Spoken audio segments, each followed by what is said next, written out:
Hey guys, tonight we're venturing into a place no one tells you about in fairy tales, the medieval brothel. If you think you could handle a few hours of candlelight and whispered bargains, think again. By the end of this journey, you'll see exactly why you wouldn't survive one night behind these heavy oak doors.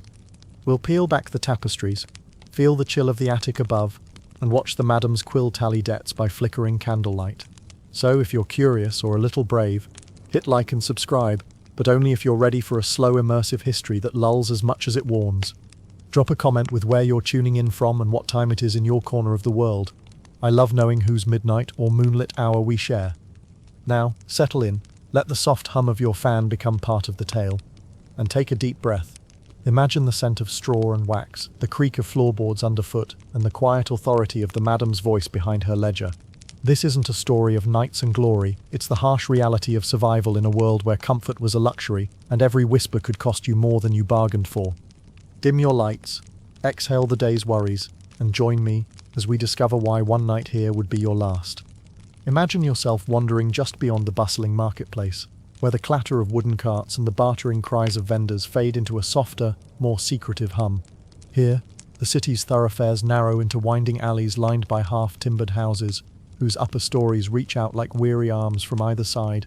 A pale morning light filters through gaps in the buildings, illuminating splashes of moss on damp stone walls and the scattered hoofprints embedded in centuries-old cobbles.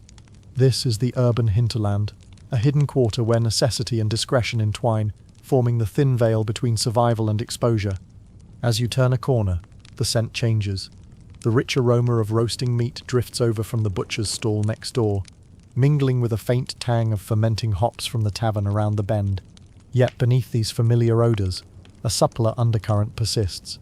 The faint trace of musty straw, the lingering musk of damp wood, and an almost imperceptible hint of stale sweat. You might mistake it at first for the commonplace smells of town, but here, each breath carries the weight of stories left unspoken, transactions made in hushed tones, ledgers balanced in candlelight, and doors unopened to all but a chosen few. The buildings themselves bear the marks of time and purpose. Look up and you'll notice that the timbers have been replaced here and there, not out of care but out of necessity. A beam rotted by rain, another cracked by settling walls. Windows are small and set high, their glass panes cobbled together from shards salvaged after a storm. Thick shutters swing on iron hinges, clapping shut at dusk to guard whatever lies beyond. By day, those shutters are propped open just enough to reveal a sliver of interior, an invitation whispered rather than proclaimed. Footsteps echo softly as you pass, muted by the narrowness of the lane. You might glimpse a lantern swinging inside a recessed doorway, or hear the gentle scrape of a broom roughing up the dust. Beyond that door lies a parlor where rough-hewn benches skirt the walls, and beyond that cubicles curtained with faded wool. Even if you're merely sketching the path of a curious traveller, you can't help but feel the pull of something unseen, a dance between light and shadow, comfort and unease. On the other side of the alley, a clog, maker's workshop, breathes out sawdust in lazy swirls. You pause to watch thin ribbons of wood curl beneath a steady plane, knowing that these very floorboards once creaked beneath the feet of both labourers and patrons. The air here is rich with industrious warmth, a stark contrast to the cool breath that slips in under the door of the brothel next door. If you lean closer, the workshop's smell of fresh shavings melds with the distant tang of charred resin from ship masts, carried on a breeze that hints at the nearby river docks. In this district, life seldom moves at the steady pace of respectable streets. Days blend into nights along these stones, and the line between necessity and indulgence blurs, while merchants tally profits in sunlight and knights parade through the square in gleaming armour. The hinterland pulses to a different rhythm, a constant negotiation between visibility and concealment. Here, the city's underside reveals itself, not in broad strokes, but in the quiet moments just out of sight. A half-open gate, a whisper behind a shutter, a soft footfall retreating upstairs. Now, allow your breath to settle with the cadence of the street. Feel the pull of that hidden threshold, where survival outweighs comfort and necessity dictates design. In a moment, we will step even closer, past the door, into the flickering glow of the ground floor parlor, where the true heart of the brothel beats in time with the hush of tallow candles and the murmur of unspoken bargains. But for now, rest in the hush of the urban hinterland, where you, the quiet observer, are enveloped in a world that thrums just beneath the surface of everyday life. Stepping through the heavy oak door, you find yourself in a low, ceilinged parlor where the air feels cool against your skin. The stones beneath your feet are worn smooth by countless visitors, their uneven surfaces echoing the soft clack of your boots.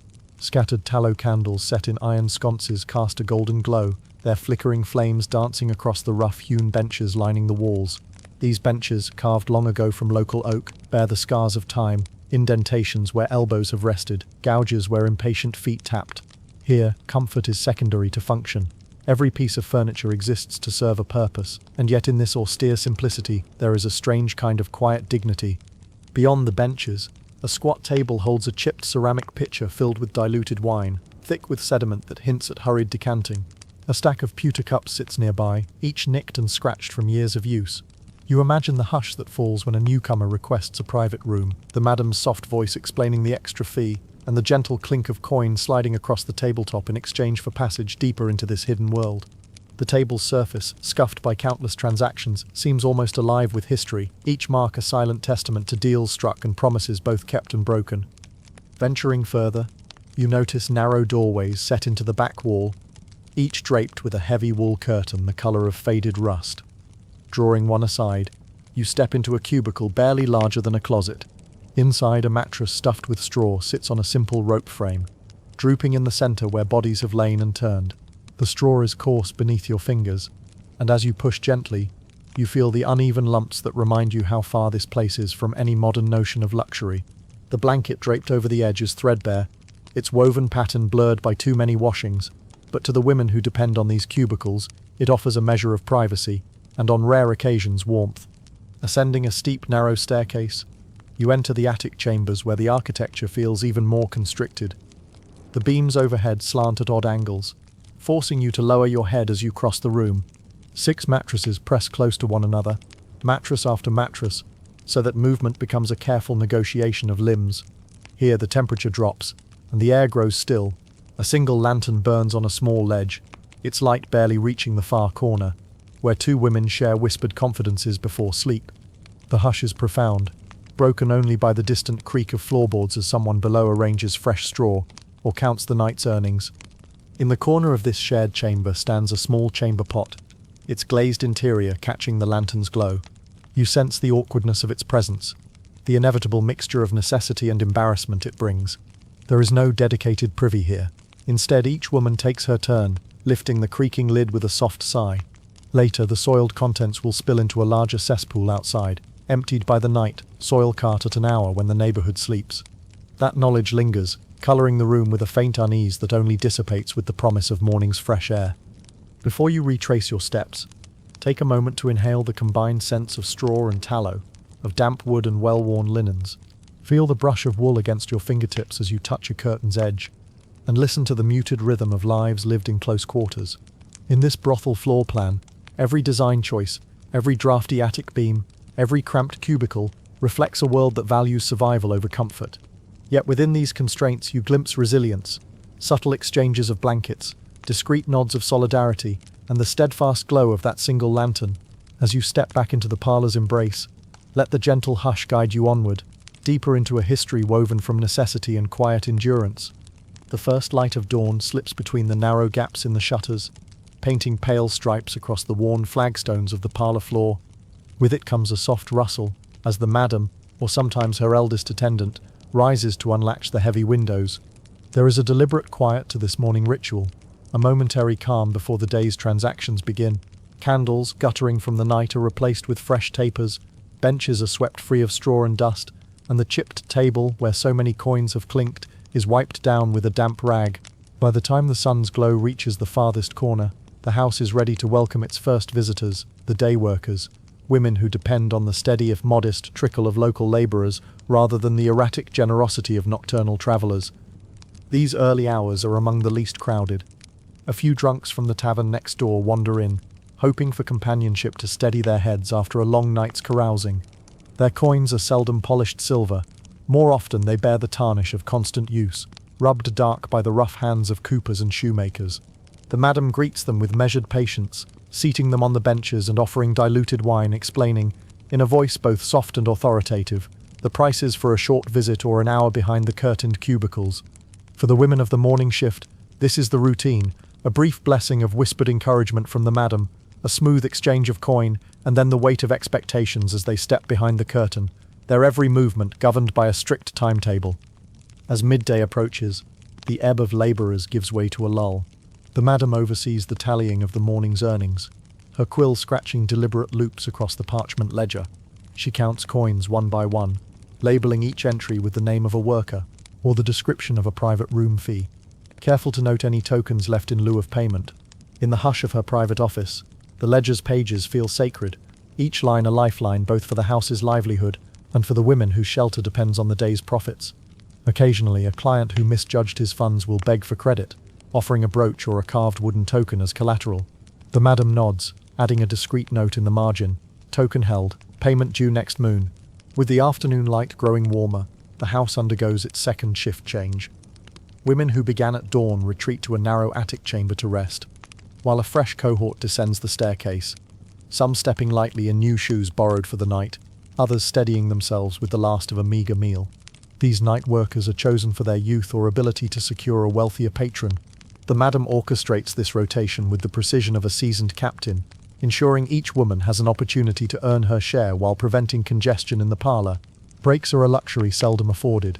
A whispered word to the madam might win a few stolen moments behind a curtain, but any long absence risks a fine or the loss of one's spot. As dusk settles, the alley outside grows cooler, and the tavern's lanterns wink to life one by one. Here, the house anticipates its most lucrative hours. Wealthy travellers, merchants back from distant fairs, knights on leave, even clergymen daring a private indulgence, arrive with heavier purses and loftier expectations. The madam smiles, her keen eyes scanning each newcomer, swiftly assessing which woman's skills or alliances make her the best match. Fees rise accordingly. A private room with fresh straw, a pitcher of stronger wine, perhaps even a promise of discretion inked into a makeshift contract. In these closing hours, the promise of privacy and a modicum of comfort commands the highest price. Finally, long after midnight, the last coin is counted. The madam returns to her desk, ledger open, recounting each transaction by candlelight. Women, exhausted, quiet, drift back up the staircase to the tight quarters of the attic, their minds already weaving ways to rise again with the dawn. Outside, the night, soil cart clatters away, and the street falls silent once more. In this cyclical dance of opening and closing, of coin and ledger, the brothel endures. It is a world whose rhythms are determined not by luxury, but by necessity. The necessity of survival in a city whose darker corners pulse with life, whispered bargains, and the unending tally of human needs. Dawn's first light finds her already awake, settling gingerly onto the edge of a straw bench, whose coarse fibres have dug into her flesh through countless nights. She flexes her ankles, feeling the dull ache deepen into a roar as she shifts her weight. Yesterday's bruises, faint purples and yellows blooming across hips and thighs, pulse with memory. Each mark tells the story of bodies pressed together in timid darkness, of half-offered pleasures, of the relentless demand for more. In the hush before the madam's soft summons, she closes her eyes and breathes, steadying herself against the ache that aches to become despair. When the first client arrives, the bench offers no mercy. She crouches so that her knees press against her chest, shoulders stooped like a traveller, burdened by too many days on the road. Every creak of the wooden frame beneath her shifts echoes through her joints, reminding her that her body is both instrument and battlefield. The client's fingers move with practiced expectation, and she braces against the sting of contact, muscles trembling to hold posture even as fatigue seeps into every fibre. A single misstep, a slackened hold or a slight shift, promises a jolt of pain as old as the winding stairs that led her here. Her voice is her only shield against panic, yet it comes at a cost. She whispers assurances she no longer believes, phrases she has repeated so often they curl on her tongue like familiar lies. The whisper strains her throat, raw and hoarse by night's end. When the next sun rises, she discovers new soreness in her neck, a scratchy whisper against raw cords, evidence of countless promises exchanged between these walls. Each thank you, each murmured good night, is paid in voice and larynx, the toll extracted long after the client's footsteps have faded. Hours blur into one another beneath the flicker of tallow lamps. She rises between shifts only to recall the deep exhaustion that grips her back, a slow, unrelenting weight that bends her spine even when she stands upright. Her feet, once nimble for dancing through crowded streets, now throb with the memory of endless crouches and long waits. Arching against invisible forces, she massages the soles, finding for a moment's mercy in knuckles pressed into calloused skin. Yet rest is fleeting. The madam's call comes again, cutting her respite short, and she steadies herself with a soft exhale. In the cramped cubicle's dimness, the low ceiling presses metaphorically upon her shoulders, forcing her to bend at the waist in ways her body resists. Straw beneath her shifts, rustling like dry leaves in the wind, reminding her that comfort is a stranger here. Every motion, sliding beneath the blanket, propping herself against the wall, demands effort. She feels each sinew protest, a chorus of small rebellions in muscle and tendon. As the next patron's outline appears against the curtain's edge, she summons a worn calm, pressing herself into the familiar script of her role. By midnight, a new layer of pain has surfaced. The fine tremor that dances through her arms when she reaches for water. A whisper of exhaustion that lingers in every extension of limb. Even the simplest tasks, a shift of weight, a lean to rest against the cot's wooden frame, feel akin to a mountain climb, each movement teetering on the edge of collapse. Sweat cools on her skin in the stamp of draft and candle breeze, the dampness clinging like obligation. She closes her eyes for a heartbeat, gathering what remains of strength in the hollow of her ribs. When at last the night's ledger closes and the last visitor departs, she stumbles rather than strides toward the attic stairs. Each step up is an act of will, knees creaking in protest. In the cramped attic chamber, she collapses onto a straw mattress, the spring of it gone but still a reprieve from crouched benches. The blanket, frayed and thin, slides over bruised skin, a pitying whisper against her shoulders. Limbs splay at odd angles as she surrenders to exhaustion, her body folding into itself like a battered book closing after a long tale. In the profound stillness before sleep, she feels the full catalogue of her body's costs. The warmth of bruises, the throb of strained ligaments, the rasp of a weary voice ready to fail. Yet also, beneath the pain, there is a quiet beat of survival. Each bruise is a testament to her endurance, each strained muscle a measure of resolve.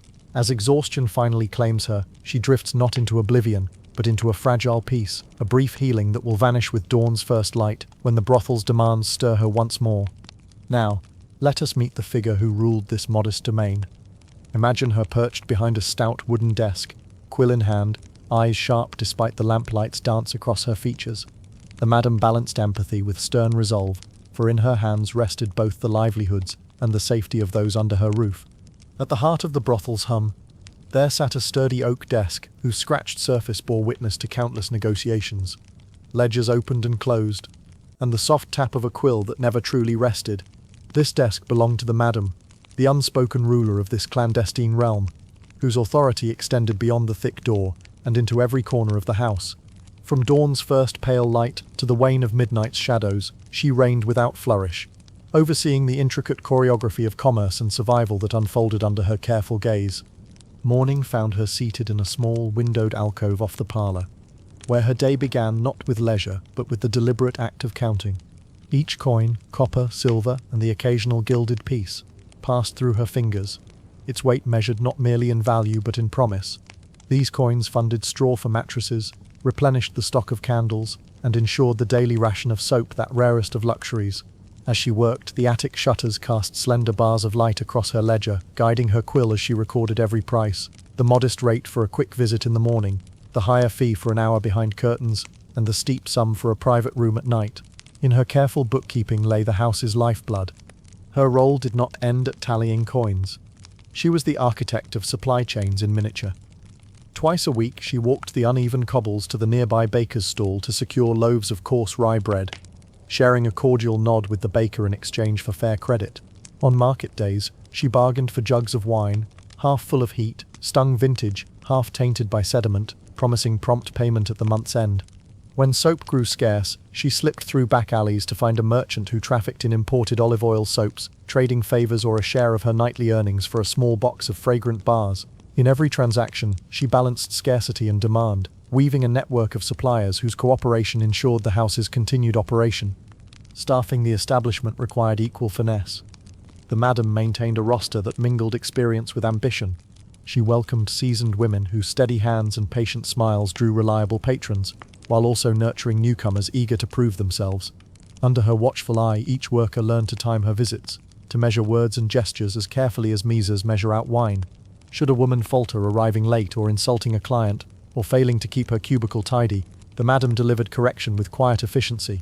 A fine here, a note in the ledger there, and if problems persisted, dismissal without ceremony. Yet she also knew when to offer a gentle word of encouragement, a small loan secured against future earnings, or a moment's rest behind closed curtains. Every evening, as the last of the day's earnings were brought before her, she played the dual roles of banker and judge. A merchant who argued over a charge found herself calmly escorted back to the parlor, where the madam, her voice soft yet implacable, explained the price of discretion and comfort. An attendant who slipped into debt, promising payment that never arrived, encountered a different side of the ledger. Debts carried forward, fines imposed, and the expectation that chores beyond her shift would offset what she owed. In these exchanges, the madam kept the delicate balance between patron and worker, ensuring the house remained solvent and its inhabitants marginally safer. Yet her authority reached beyond mere numbers. When threats loomed, whether from a suspicious constable demanding his cut, or a client grown unruly, the madam navigated the danger with practiced calm. A discreet bribe here, a whispered excuse there, and the threat would dissipate like smoke at dawn.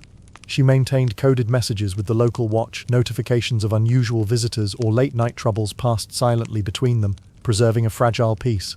All the while she presented an unassuming facade to the world beyond, a woman managing a business, nothing more.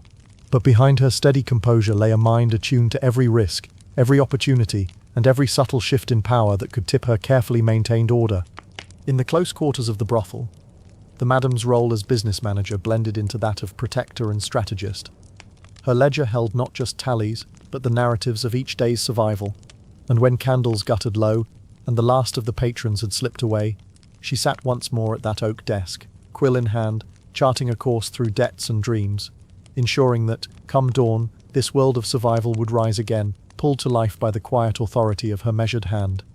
In the hush of the late afternoon, when the parlor's candles gleamed with tired light, the madam would lift her quill and turn once more to the ledger's open pages. Here, in the gentle curve of each inked line, another kind of account was kept. Not merely of coins exchanged, but of promises made under the low whisper of the shutters. In this world of slender margins and transient patrons, credit was both necessity and risk, an invisible currency that bound clients and workers alike to the brothel's intricate web of survival. Imagine a merchant, lean from travel yet flushed with the excitement of foreign wares yet to sell. He arrives at dusk, his purse not quite as full as he'd hoped after bartering at the fair, but confident enough to press his advantage in other ways. He requests a private room for an hour, glancing at the price list draped behind the curtain. When the madam nods and stipulates the fee, he produces a carved wooden token, an emblem of his coat of arms promised in repayment once his coffers swell. The madam examines the token with careful eyes, turning it in her palm to catch the candle's glow. Then, with a soft arch of her brow, she accepts it, adding a small note in the margin. Token held, payment due at fortnight's end. This act of exchange carried with it more than mere finance. It wove a thread of obligation through the man's conscience. Each time he counted his profits in the coming days, he would recall the token tucked into the madam's ledger, a reminder that his indulgence here came at a cost. Meanwhile, the madam balanced her books not only by this tangible token, but by her intimate knowledge of human nature. She knew which patrons were honourable merchants, and which were prone to vanish at moonrise, slipping away before redemption was demanded. Workers, too, navigated these waters of debt and credit, though their stakes were different. A woman burdened with unexpected expenses, a daughter's dowry, the cost of mending a torn shift, or the repayment of a midwinter loan, might approach the madam with quiet resolve. In the alcove behind the parlour, she would lay her case before the woman whose judgment was as steady as a ship's keel in a storm. Softly, she would explain her need for an advance against future wages, her voice barely louder than the rustle of the curtains. The madam, quill poised, would consider the request with impartial care, weighing the reliability of the plea against the fragility of the house's own reserves. When credit was granted, it was entered in the same ledger as a line of trust. Advance 2p, it might read, to be deducted from next 3 shifts. For the worker, this allowance meant warmth in her small attic chamber when the winter winds bit hardest, or a few extra coins to buy soap for a rare wash. Yet each time she stepped behind the curtain, she carried the weight of repayment. The token of debt hovered over her, an invisible tether, until the advance was earned back, penny by penny, shift by shift. But credit could be a double-edged sword. Patrons sometimes defaulted, slipping away in the night, or falling through the cobblestone maze before their token could be redeemed. In such cases, the madam's ledger transformed from a record of goodwill into a register of loss. She would annotate the margin with a subtle flourish, marking void beside the unmanned token. Stories circulated in hushed tones of more desperate measures, a messenger dispatched to a patron's home, a discreet inquiry pressed upon a guildmaster to remind a wayward client of his obligation.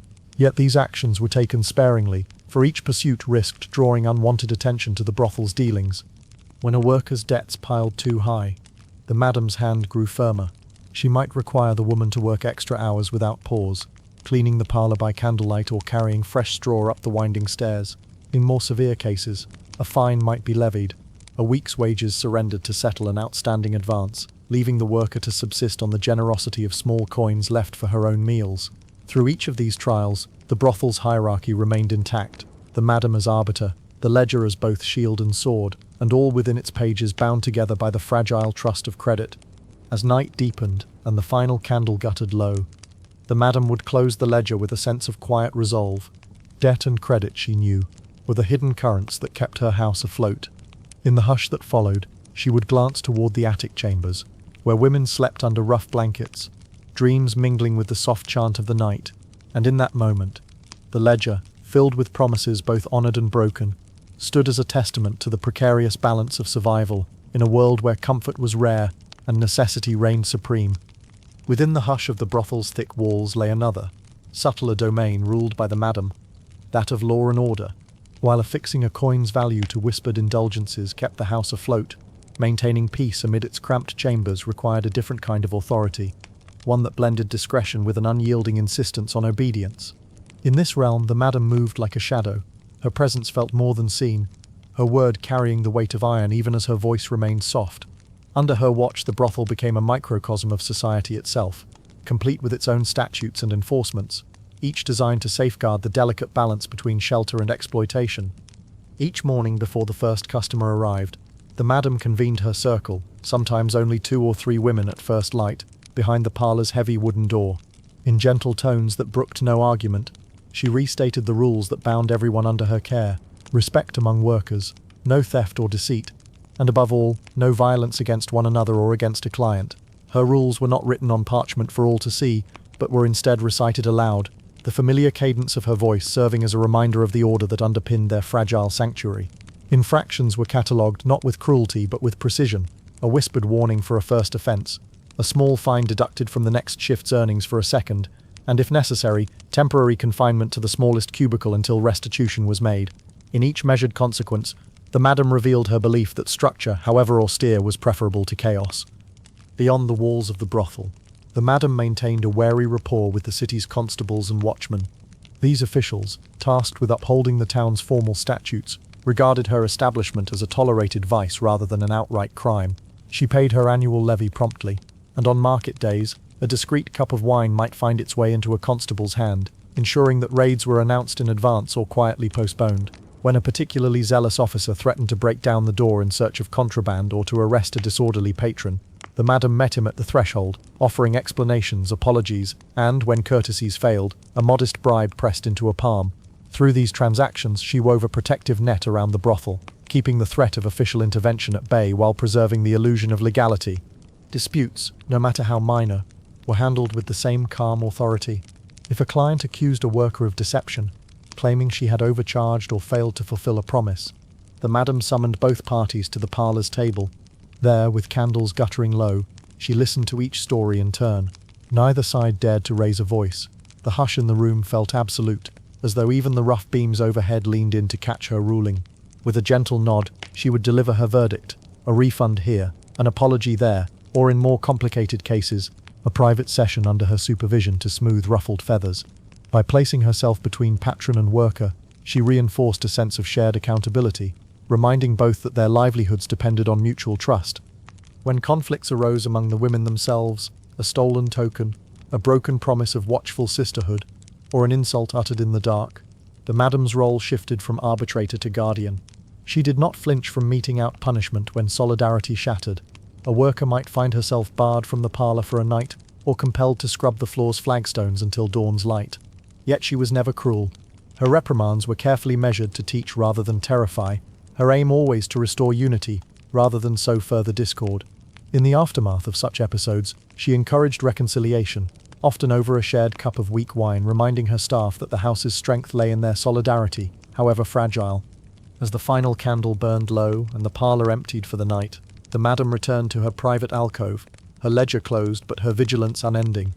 In the flicker of its dying light, she contemplated the unspoken contract that governed every person under her roof, the unbreakable promise that so long as they heeded her laws, they would find here not only shelter and profit, but also a measure of protection rare in the wider world. And though the law she upheld was born of necessity rather than noble decree, it was no less binding for its humble origins, ensuring that within these walls, the precarious dance of survival maintained its delicate, enduring rhythm. As the last echoes of the madam's measured footfalls fade into the narrow stairwell, imagine yourself pausing once more in that dimly lit parlor. The benches, now empty of bodies, still bear the gentle curves where elbows once rested, awaiting new occupants come morning. A single candle flickers low on the chipped table, its amber glow catching the braided edge of the woolen curtain as it stirs in a soft draught from the shuttered window. In this quiet moment, the brothel feels less like a place of transactions and more like a living organism, its pulse slowed yet persistent, ready to awaken with the dawn's first light. Reflect on everything you've glimpsed beyond the heavy oak door. The tangled streets of the urban hinterland where necessity overrode propriety, the parlor's austere furnishings that whispered of both function and faded dignity, the cramped cubicles and stifling attic chambers where survival trumped comfort time and again.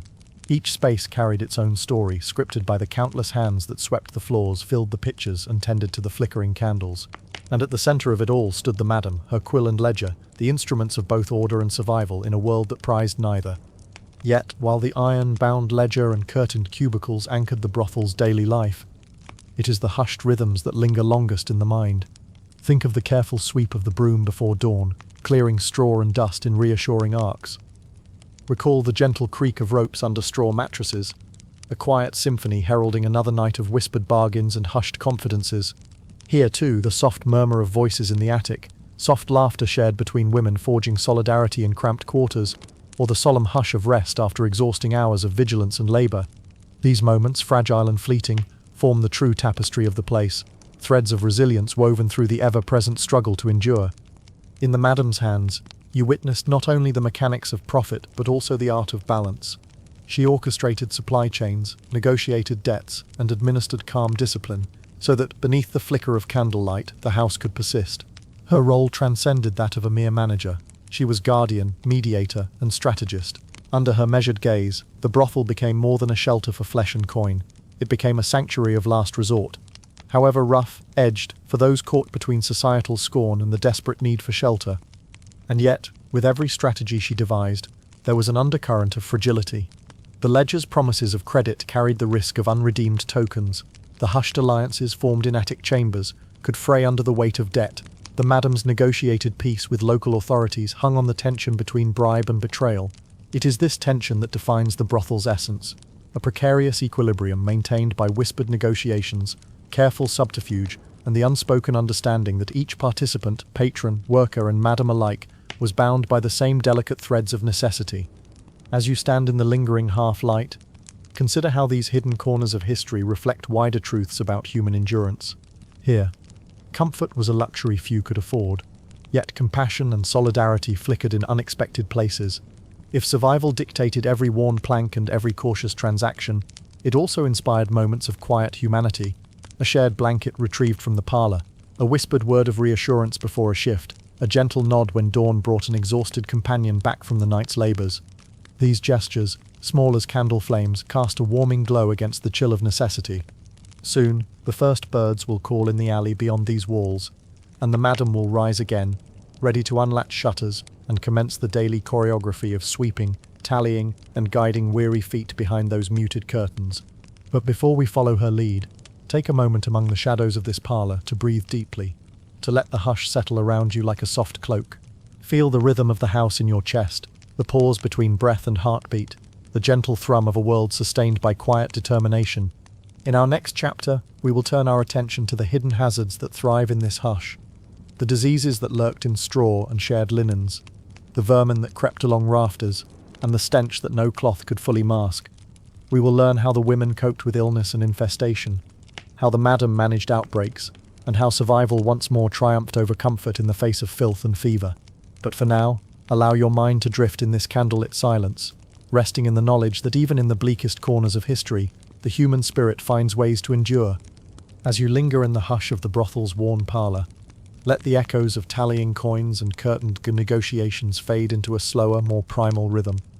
In this chapter, we descend beneath the veneer of whispered bargains to confront the everyday realities of filth and contagion that shaped life beyond comfort's reach. Imagine the dank corridors where perspiration clings to damp stone, where straw-stuffed beds cradle the unwary and vermin skitter in the shadows. Here, hygiene is a whispered promise rather than a practiced ritual, and disease thrives in the interstices of human need. Settle once more into that flickering candlelight, exhale the day's worries, and join me as we unravel the brothel's informal health systems, where communal baths are rare luxuries, linens pass between bodies until frayed, and lice are as much a part of life as the soft rustle of woolen curtains. The first fingers of dawn had just begun to soften the night's shadows, when a small procession wound its way from the public well back to the brothel's narrow alley. In clay pots balanced on shoulders, and in a single battered wooden bucket carried between two women, they bore the promise of tepid water, an offering of modest renewal in a world where true bathing was as rare as a quiet night. As the bucket's lip scraped against the worn flagstones, its contents sloshed forward, a reluctant welcome to the morning's hush. Inside the parlor, the madam stood by the door, her sharp gaze softened by candlelight, as she signaled the attendants forward. They moved without haste. No one sought to rush this reluctant ritual. Each grasped the communal cloth in turn, dipping its threadbare folds into the bucket before wiping wrists, necks, and cheeks. The cloth was damp but never fully dry, its fibers heavy with yesterday's sorrow and the mingled scents of sweat, straw, and stale wine. With each pass they scrubbed not for comfort but for the barest promise of cleanliness, as if the act itself could stave off the weight of another day's grime. Beyond this provisional washing, a deeper immersion awaited only on rare market days, when the madam deemed it safe to dispatch a few women to the town's steamy bathhouse. There, behind thick wooden doors, carved stone tubs brimmed with scalding water imported from heated cisterns, women slipped in, bodies submerged in a communal haze of steam and faintly scented soap. They traded wary glances as elbows brushed, aware that this too was survival, shared vulnerability in place of solitude. The water swirled with hair and skin cells, a murky testament to countless patrons before them. They lingered just long enough for warmth to seep into chilled bones, then climbed stiff-legged from the tub, wrapping themselves in a shared linen cloth pressed damp against skin. Here, amid strangers, they found a fleeting reprieve from the brothel's ever-present chill and the weight of invisible burdens. When no bathhouse beckoned, linen shifts were the next line of defense against the day's relentless accumulation of sweat and odor. These shifts, simple garments of coarse weave, passed from one woman to the next, each hoping her predecessor had coaxed clean more from the fabric than she themselves could. Pails of water were hauled up to the attic rafters, where a stone trough received garments, and the women bent above it, plunging and wringing with patient determination. Here, too, soap was precious, a few small bars reserved for the madam's closest confidantes, or saved for the occasional market foray.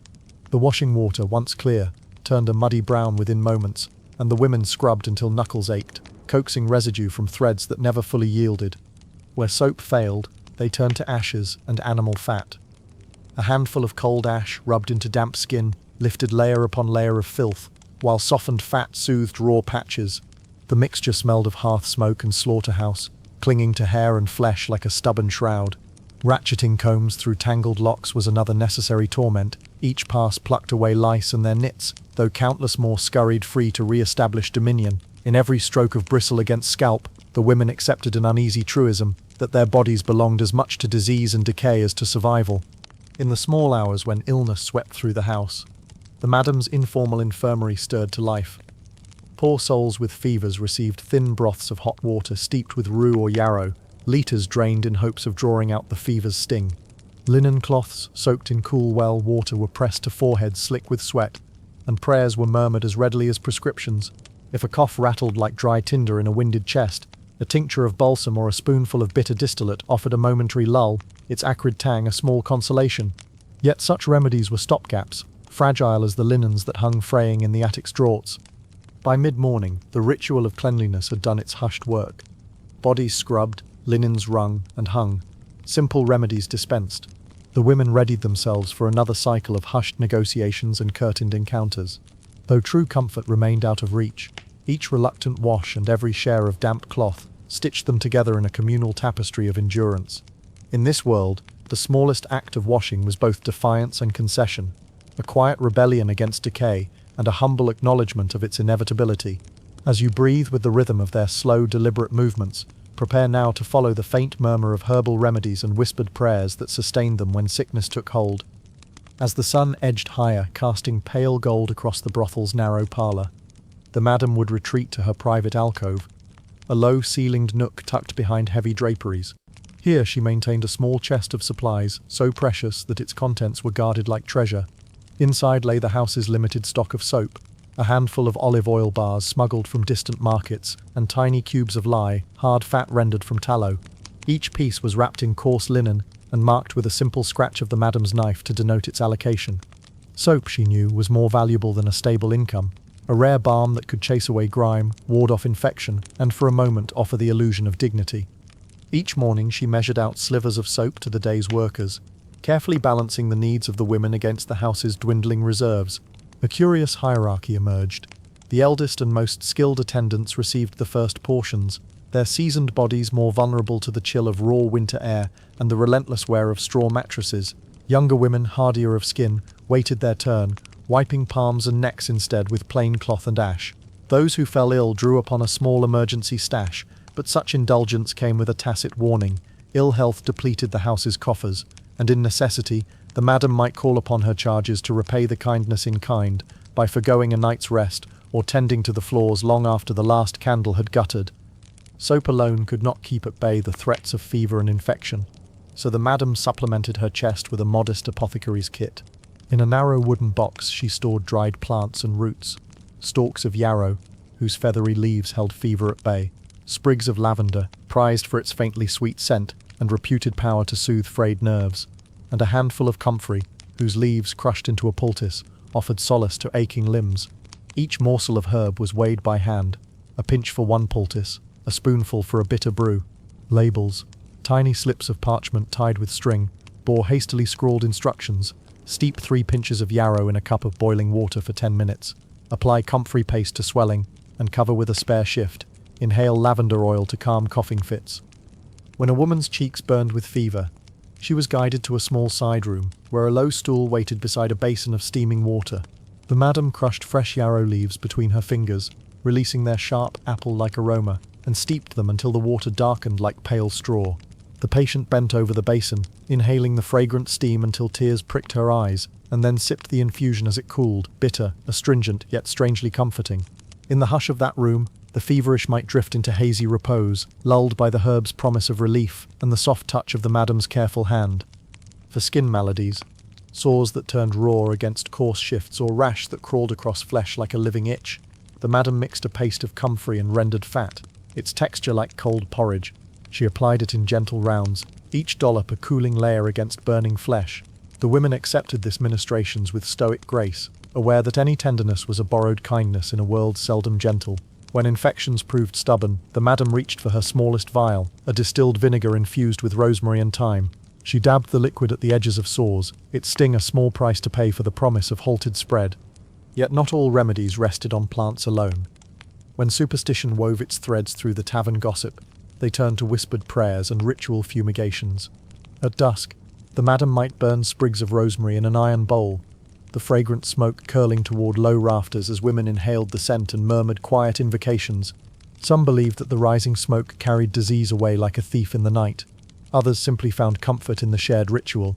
Tokens, tiny pouches of herbs tied to belts, hanging at each woman's waist, served both as perfume and talisman, their lightly scented sachets a reminder that unseen forces, as much as soap or salve, shaped their fragile health. In this world of rationed soap and humble remedies, each act of healing was as much about preserving community as it was about curing the body. The madam's careful hand guided not only treatments but also hope. A shared glance, a sip of bitter tea, a pinch of fragrant herb pressed between sun-warmed palms. In the simple economy of care, they found courage, a balm against despair, a quiet assertion that even in the rancid confines of the brothel, life's renewal could be coaxed from the earth's own hidden treasures. As dusk settles over the brothel, the glow of candles casts long shadows across the parlor floor, shadows that shift and dance as small shapes scurry just beyond the reach of light. In these narrow chambers and curtained cubicles, vermin rule in silent throngs, lice weaving through hair like tiny pale threads, fleas leaping between straw and skin in mischievous arcs.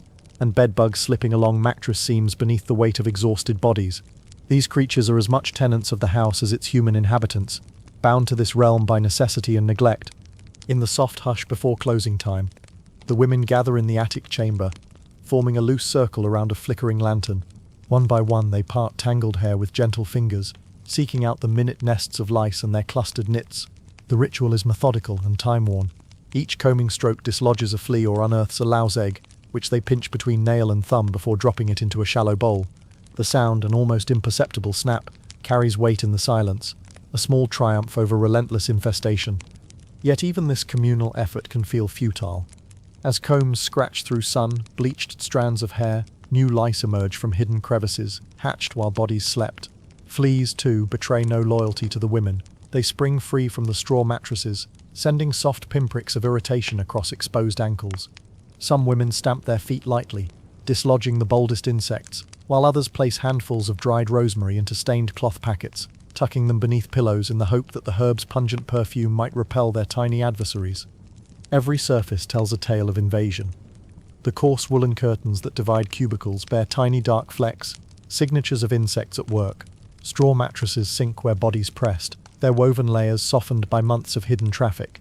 In the corners, bedbug carcasses crunch beneath clumsy footsteps, their brittle shells snapping with a sound that echoes like a whispered confession. Even the benches by the parlor wall harbor survivors, lice clinging to fabric fibers, waiting for unwary elbows to brush past and offer fresh blood. Despite the grim reality, the women find solidarity in these nightly ordeals. Laughter, soft and conspiratorial, often drifts through the room as one woman teases another about the day's most tenacious flea. Gentle teasing breaks the monotony of the work, the small joy of shared humor, a balm against the itch and discomfort. In this communal pest control, they reclaim a measure of agency. Though they cannot banish the vermin entirely, they can fight back together, transforming a solitary horror into a shared challenge. When fleas multiply beyond what combs can manage, the madam intervenes with a harsher remedy. She orders fresh straw for the most beleaguered mattresses, and insists that the old infested bedding be bundled tightly in linen sacks, carried quietly through the alley, and dumped with the refuse at the cesspit. The process is swift, no words of protest, only the rustle of straw and the muted thud of sacks dropping into the refuse heap, where fleas and bedbugs meet their uncertain fate under the sun's bleaching glare. In moments of superstition, ritual joins pragmatism. The madam might burn juniper boughs in an iron brazier, the resinous smoke curling toward beams darkened by soot. The women gather in the haze, breathing deeply as though inhaling both protection and penance. Some cross themselves as the smoke drifts upward, murmuring brief prayers to saints invoked for relief from pestilence. Whether born of faith or fear, these acts offer comfort, a belief that unseen forces can aid in the smallest of battles, turning the tide against invaders too small to see. By the time midnight's hush falls upon the brothel, the vermin count has been reduced to a grudging truce. Beds lie straighter, curtains closer drawn, and bodies settle beneath blankets with just enough confidence to sleep. Yet even as slumber creeps in, the memory of flickering legs and tiny bites lingers, a reminder that in this house, comfort is never secure for long. And as the women drift into uneasy dreams, the quiet persistence of fleas, lice, and bedbugs remains a testament to life's stubborn tenacity, echoing the brothel's own relentless claim on survival amid decay. As you settle into the dim glow of the attic chamber, listen for the soft rustle of curtains and the low murmur of hushed conversations. In every corner of the brothel, from the creak of floorboards to the drip of a leaky gutter, the spectre of disease lingers, an unseen guest even more persistent than the fleas and lice. Here, in the narrow confines of straw, stuffed cubicles and cramped sleeping quarters, ailments like syphilis and scabby sores moved with the stealth of a winter chill, weaving through bodies and promising weeks, sometimes months, of fevered nights and creeping ache. The first whispers of such sickness often began with a small, almost dismissible discomfort, a prick of irritation beneath a shift's hemline, a rash that itched like dry grass on skin. For some, these signs were fleeting. They vanished as quickly as they arrived under a stout ointment of comfrey and rendered fat. But with syphilis, known in hushed tones as the pox, the consequences were far graver. What began as a single sore, barely noticeable in the candle's flicker, could bloom into swollen glands, feverish sweats, and the weight of exhaustion that no amount of rest could lift. The madam, ever watchful, marked each new case with a discreet notation in her ledger, its margins smudged by ink and worry. In the small side room converted into an infirmary, the madam prepared her bitterest concoctions. For pox wounds, she blended vinegar boiled with rosemary and juniper berries, its sharp scent filling the cramped space as steam rose in pale tendrils. With a tremor of resolve, she dabbed the mixture at the sore's edge, the liquid hissing softly as it met tender flesh. The patient inhaled the aroma, her hands tight around the basin's edge, bracing for the sting that promised to stave off deeper infection. Each application was followed by a bandage of linen soaked in the same herbal vinegar, wrapped firmly but not too tightly, as blistering was prized for drawing out toxins but feared for leaving scars. When fever took hold, the women clustered around bowls of cool water steeped with chamomile and yarrow. They pressed cloths to flushed brows and murmured quiet prayers to saints invoked for relief. Often Saint Roch, protector against plague and pox alike. The air filled with faint hymns, voices wavering yet persistent, a collective plea for mercy in the face of suffering. In these moments faith wove through the brothel's dank rafters, as surely as smoke from the evening's juniper fumigation. Some women crossed themselves before sipping the bitter tea, tasting herb and hope on their tongues. Scabby skin ailments, scabies and ringworm, spread with even less ceremony, erupting along wrists and ankles like maps of neglect. The madam reached again for her comfrey paste, rubbing it gently into irritated patches until the skin twinged with both relief and ache. She followed with a dusting of powdered burned clay, believed to draw out itch and dry dampness, and when knotted calluses formed near the heels, a testament to hours spent on straw and stone, she soaked the feet in oil infused with lavender and rosemary, coaxing softness back into hardened flesh. Despite these measures, containment was never foolproof. When multiple women fell ill, the madam faced a cruel calculus: quarantine the afflicted in the smallest attic cubicle, its thin curtain drawn closed, or risk spreading the disease further. She chose isolation, guiding the fevered to a straw pallet beside a single shuttered window. There, they lay beneath extra blankets, a bowl of weak broth at hand, and a pot of honeyed herbs to soothe thirst. From outside, the cloak of night muffled the soft rattle of coughs and the occasional plea for water, keeping the house's fragile peace intact. News of an outbreak sometimes drifted beyond the alley, carried on the wind to sympathetic ears among charitable guilds or church-run infirmaries. In rare cases, a kindly friar or nun might slip through the back entrance, bearing fresh linen and stronger remedies distilled from imported cinchona or myrrh. Their presence was a delicate balance, a blessing to the women in need, yet a risk that authorities could trace unusual gatherings back to the brothel's door. The madam accepted such aid sparingly, grateful for the extra succor but ever wary of the attention it could draw. Long nights passed in a hush, broken only by the soft scrape of quills, as the madam recorded each healed case, each untimely departure, and every barter made for extra herbs. In these vigil hours, she contemplated the brothel's uneasy truce with disease, a relationship as old as the walls themselves. And as you breathe with the slow cadence of the chamber's quiet vigil, remember that here, in this world of rot and rancid, every remedy was a gamble, and every survival a testament to endurance against an invisible tide. The canvas of disease and decay gives way now to shadows of game and guile. When you're ready, we will step forward together into the house's most perilous domain, where whispered bargains give rise to silent threats, and where the madam's quiet strength faces its sternest tests. Inside, the madam rests her hand on the door's sturdy frame, sensing rather than hearing the approach. She emerges from the parlor's corner, where she pores over her ledger, quill poised above fine script. Her expression is unflinching, an oak against the storm. With a measured breath, she arranges her skirts and steps forward to open the door, revealing a wall of lantern light and the severe lines of clerical authority. The lead priest, his face half hidden in shadow, bows his head in a gesture of solemn grace. In a voice as soft as linen, yet carrying the weight of doctrine, he pronounces, "By holy charge and civic duty, we enter to cleanse this house of sin.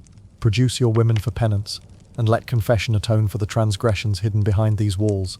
The constables shift, their boots scuffing the worn floorboards as they prepare to enforce the church's will. Hushed gasps ripple among the women huddled behind curtained cubicles. But the madam's voice cuts through the tension like a lantern's glow.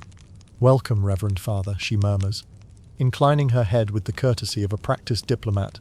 Her voice is measured, each word chosen as carefully as a coin weighed for trade. "We would not resist the cause of righteousness. Please follow me to the common room, where we shall speak freely." She guides them past benches where straw-strewn floors bear yesterday's stumbles, past the chipped table where coins still glint in recesses, and into the parlor's center. Here, the lantern light softens against the dark wood, and the women remain unseen behind heavy curtains, witnesses to the delicate dance of hospitality and subterfuge. The madam offers wine from a chipped pitcher, the tarnished cup pressed into the priest's hand as a gesture of goodwill. Behind her composed facade, she signals an attendant to secure the true records, ledgers of debts and tokens, behind a false panel in the back wall. The priest, staff in hand, surveys the room with somber eyes. He brushes his robes against the benches, murmuring blessings over the wood, and strides deliberately toward the stair that leads to the attic. The constables follow, their boots echoing in the hush. Above, the madam's heart beats steady as she watches the flicker of lantern light ascend the steps. She knows every plank's creak and shadow's hiding place, and her silent prayer accompanies each tread. Upstairs, the women lie still beneath straw, thin blankets, their breaths quiet as prayers. The priest's lantern reveals only empty cubicles. No soft laughter, no hurried breaths. Returning to the parlor, he nods curtly, satisfied that the house presents no overt signs of moral decay. The constables, unwilling to overstep, exchange glances, knowing well that too heavy a hand could anger the wealthy patrons who keep the city's coffers full. At the door, the priest removes his hood, placing a handful of silver on the chipped table. "Let this tithe be a token of your repentance," he intones, "and may this house find mercy in the eyes of the Lord." The madam inclines once more, accepting the coins with a gracious smile that belies her relief. As the procession departs, lanterns bobbing into the misty dawn, a collective breath fills the brothel's halls. Behind closed curtains, the women emerge in silent exhalation. The madam retrieves her hidden ledger, its pages intact, her realm still secure. In that moment, you sense the brothel's precarious place, ever subject to the church's watchful gaze, yet shielded by the madam's deft diplomacy. Safety here is a fragile gift, earned through curtsies, fine silver, and the promise of discreet compliance. The moral policing has passed, but its echo lingers in the rafters, a reminder that this house exists at the mercy of both holy decree. As you let these images settle, the lantern, lit incursion, the soft click of concealed panels, the silent prayers and hurried vows, prepare for the next descent into the brothel's underbelly. There, thieves and rogues ply darker trades, pickpockets in crowded parlor folds, whispered threats of blackmail, and the madam's own arsenal of secrets used to enforce order when divine authority leaves off. Long before the candles were snuffed and the shutters drawn, another kind of movement slipped through the brothel's threshold. Silent as a shadow, and just as elusive. In the crowded parlor, where benches hugged the walls and the air hummed with low conversation, pickpockets wove through clusters of patrons like fish among reeds. Their fingers, deft and practiced, sought purses and pouches tucked beneath tunics, relieving unwary travelers of coins meant for wine or tokens exchanged for whispered favors. Yet this was not mere thievery, it was a trade conducted in plain sight, sanctioned by the madam herself, who understood that in the grey zone between respectability and vice, information was the most valuable currency of all. One evening, a lanky youth in a threadbare cloak drifted into the parlor alongside a weary soldier fresh from the field. The soldier, lulled by the promise of respite, leaned back on the bench, hood sliding from his eyes. Before long, the youth had his hand inside the soldier's pouch, lifting a heavy purse of copper coins and tucking it into a slit hidden beneath his cloak. As the soldier murmured a contented sigh, the youth melted back into the murmur of voices, coin jingling softly against the wooden floor. A moment later, he slipped behind the thick curtain of a cubicle and presented his prize to the madam in exchange for a nod and a whispered nod, credit on debts owed, or perhaps a share of a more lucrative blackmail scheme yet to unfold. Blackmail in the brothel arrived wrapped in courtesy and veiled threats. If a nobleman overstayed his welcome or found himself entangled in more scandalous desires than prudence allowed, the madam might quietly remind him of the night's services rendered.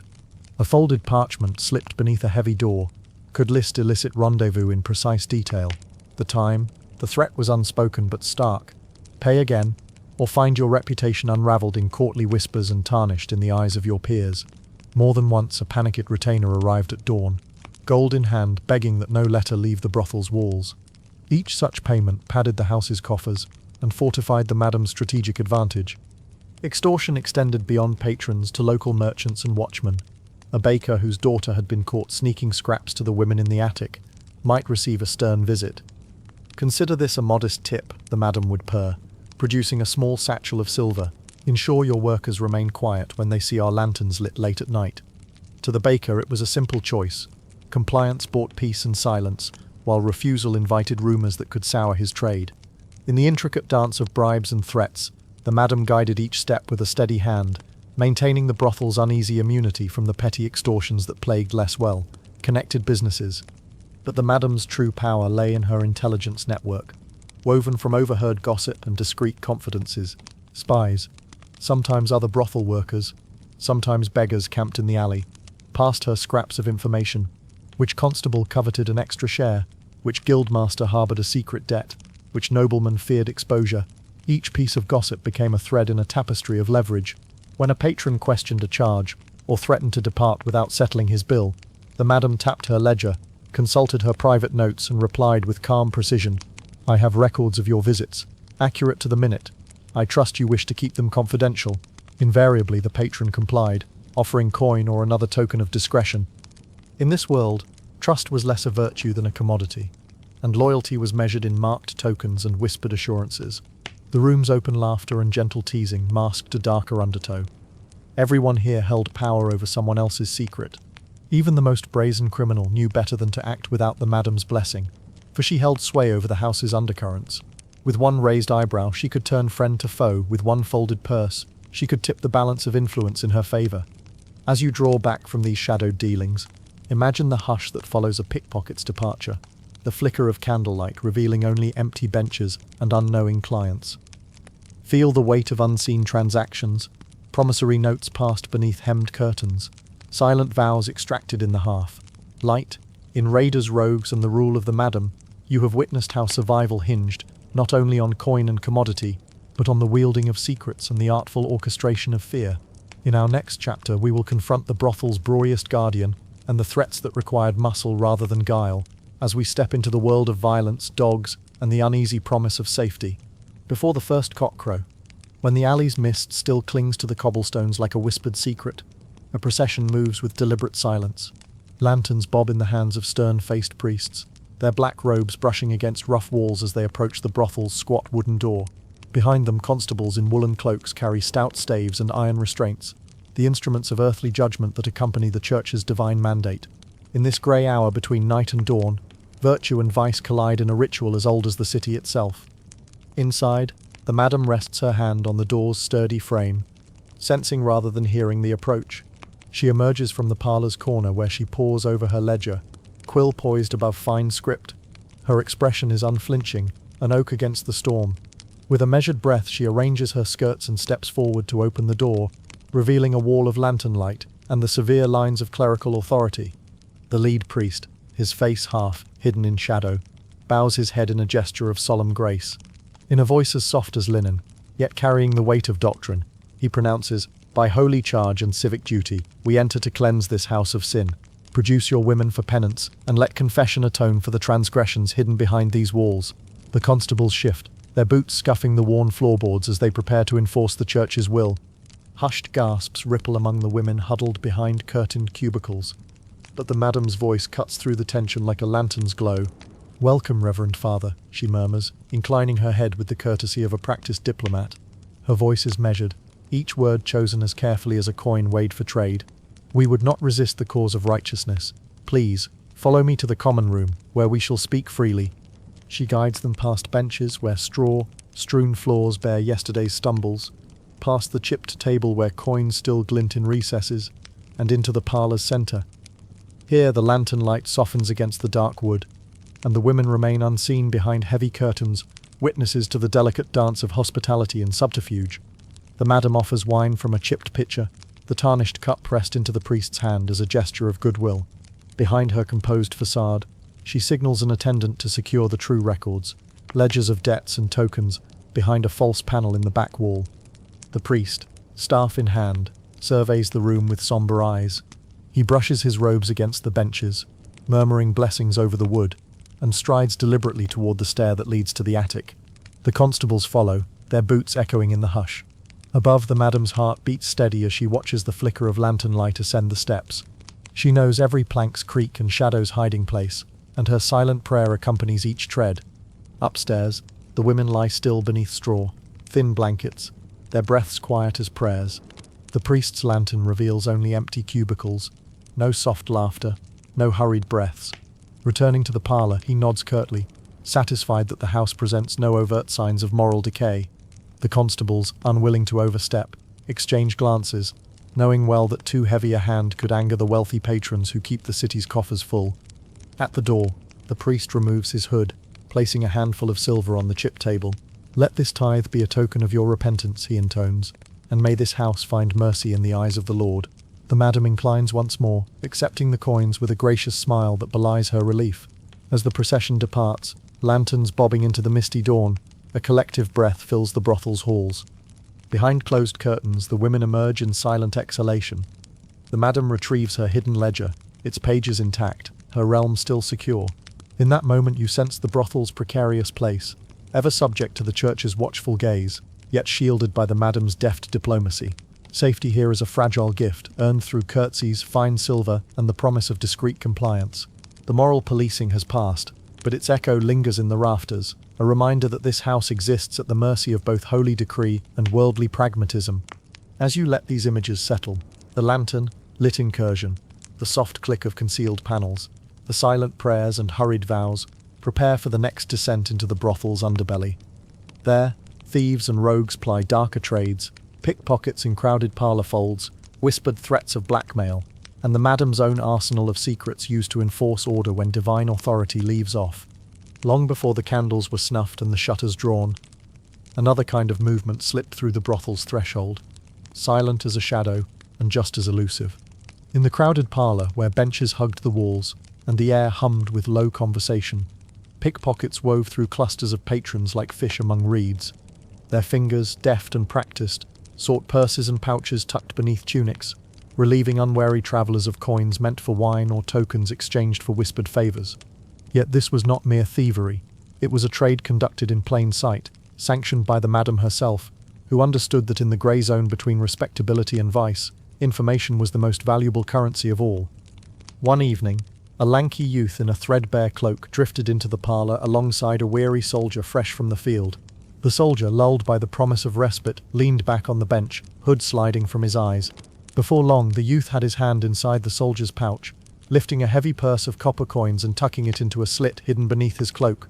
As the soldier murmured a contented sigh, the youth melted back into the murmur of voices, coin jingling softly against the wooden floor. A moment later, he slipped behind the thick curtain of a cubicle and presented his prize to the madam in exchange for a nod and a whispered nod, credit on debts owed, or perhaps a share of a more lucrative blackmail scheme yet to unfold. Blackmail in the brothel arrived wrapped in courtesy and veiled threats. If a nobleman overstayed his welcome or found himself entangled in more scandalous desires than prudence allowed, the madam might quietly remind him of the night's services rendered. A folded parchment slipped beneath a heavy door could list illicit rendezvous in precise detail, the time, the price paid, and the name of the woman who served him. The threat was unspoken but stark: pay again, or find your reputation unraveled in courtly whispers and tarnished in the eyes of your peers. More than once a panicked retainer arrived at dawn, gold in hand, begging that no letter leave the brothel's walls. Each such payment padded the house's coffers and fortified the madam's strategic advantage. Extortion extended beyond patrons to local merchants and watchmen. A baker whose daughter had been caught sneaking scraps to the women in the attic might receive a stern visit. "Consider this a modest tip," the madam would purr, producing a small satchel of silver. "Ensure your workers remain quiet when they see our lanterns lit late at night." To the baker it was a simple choice. Compliance bought peace and silence, while refusal invited rumors that could sour his trade. In the intricate dance of bribes and threats, the madam guided each step with a steady hand, maintaining the brothel's uneasy immunity from the petty extortions that plagued less well-connected businesses. But the madam's true power lay in her intelligence network, woven from overheard gossip and discreet confidences. Spies, sometimes other brothel workers, sometimes beggars camped in the alley, passed her scraps of information: which constable coveted an extra share, which guildmaster harbored a secret debt, which nobleman feared exposure. Each piece of gossip became a thread in a tapestry of leverage. When a patron questioned a charge or threatened to depart without settling his bill, the madam tapped her ledger, consulted her private notes, and replied with calm precision: "I have records of your visits, accurate to the minute. I trust you wish to keep them confidential." Invariably the patron complied, offering coin or another token of discretion. In this world, trust was less a virtue than a commodity, and loyalty was measured in marked tokens and whispered assurances. The room's open laughter and gentle teasing masked a darker undertow. Everyone here held power over someone else's secret. Even the most brazen criminal knew better than to act without the madam's blessing, for she held sway over the house's undercurrents. With one raised eyebrow she could turn friend to foe. With one folded purse she could tip the balance of influence in her favor. As you draw back from these shadowed dealings, imagine the hush that follows a pickpocket's departure, the flicker of candlelight revealing only empty benches and unknowing clients. Feel the weight of unseen transactions, promissory notes passed beneath hemmed curtains, silent vows extracted in the half light, in raiders, rogues, and the rule of the madam. You have witnessed how survival hinged not only on coin and commodity, but on the wielding of secrets and the artful orchestration of fear. In our next chapter, we will confront the brothel's brawliest guardian and the threats that required muscle rather than guile, as we step into the world of violence, dogs, and the uneasy promise of safety. When the evening air grows thick with the scent of stale ale and the tavern's laughter drifts into the alley, a low growl rumbles from behind the parlor door, a warning best left unheeded. Argos, the madam's mastiff, stands sentinel on a short chain, his broad head level with the bench's top rung, ears pricked and nostrils flaring. His heavy paws shift on the rough-hewn boards as he scents each newcomer, assessing danger in the curve of a shoulder or the looseness of a hand at a belt. To step inside without Argos's nod would be to invite teeth and claw, for in this place safety is neither free nor forgotten but bought with respect and fear. The madam understands the dog's power better than anyone.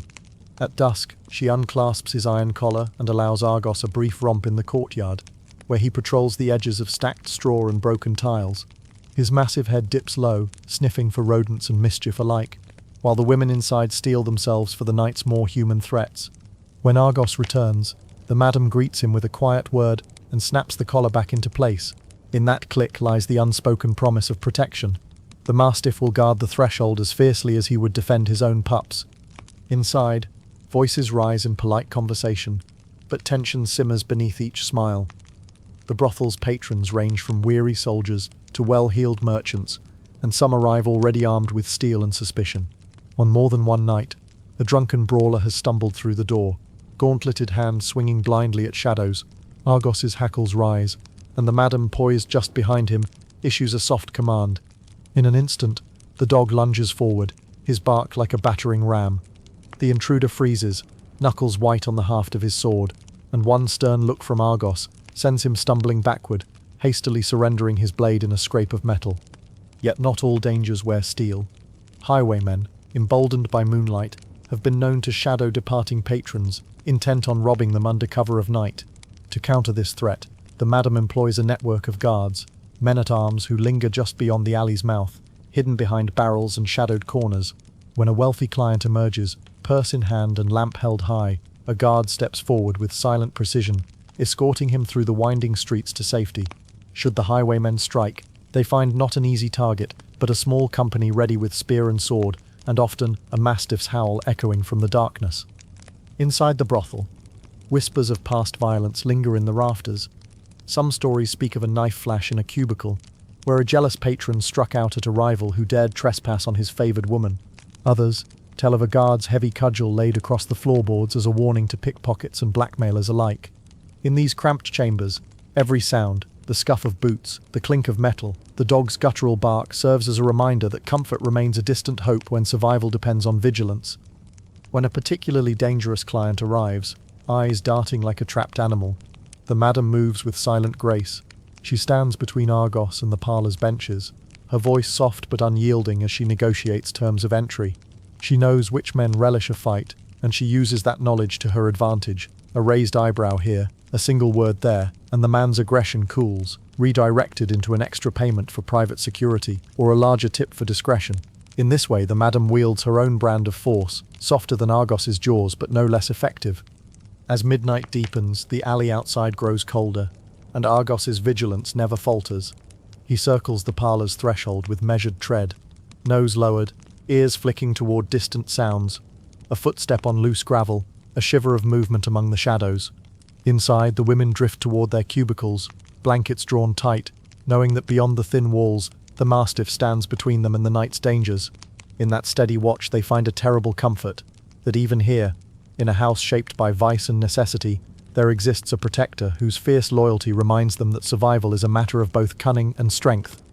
In the mellow glow of the parlor's lanterns, When the night's darker perils have been fended off by Argos's watchful stance and the madam's deft diplomacy, another kind of life stirs into being, the life of stories. Gathered on the benches and cushions, women and patrons alike slip into a softer realm of amusement, where laughter and shared intrigue forge fragile bonds in the midst of hardship. Here, amid the hush of candlelight, the brothel transforms into a stage and a salon, a place where puppet shows and whispered rumors weave together to form a tapestry of community and escape. A battered wooden box sits at one corner of the parlor. Its hinged lid flips open to reveal a simple theater, a velvet draped arch painted with stylized vines, and a handful of ragged puppets, hand-sewn figures whose muted colors once gleamed in a traveling player's cart. Tonight, a visiting performer, cloaked against the chill, takes up the puppets with nimble fingers. His marionettes enact a brief fable of star-crossed lovers, a knight in battered armor and a lady veiled in silver scarves. The strings rattle softly as the figures bow, embrace, and part beneath painted moonlight. A hush falls over the audience, broken only by the occasional gasp or coo of delight when a puppet's wooden hand finds its counterpart. For a few stolen moments, the brothel's rough walls recede, replaced by this delicate microcosm of romance and tragedy. And the puppets retreat into their box. The madam smiles and rises to pour another round of weak wine. Cups are passed hand to hand, each sip a small ritual of camaraderie. Conversation drifts to gossip, safer perhaps than jesting about raiders or blackmail.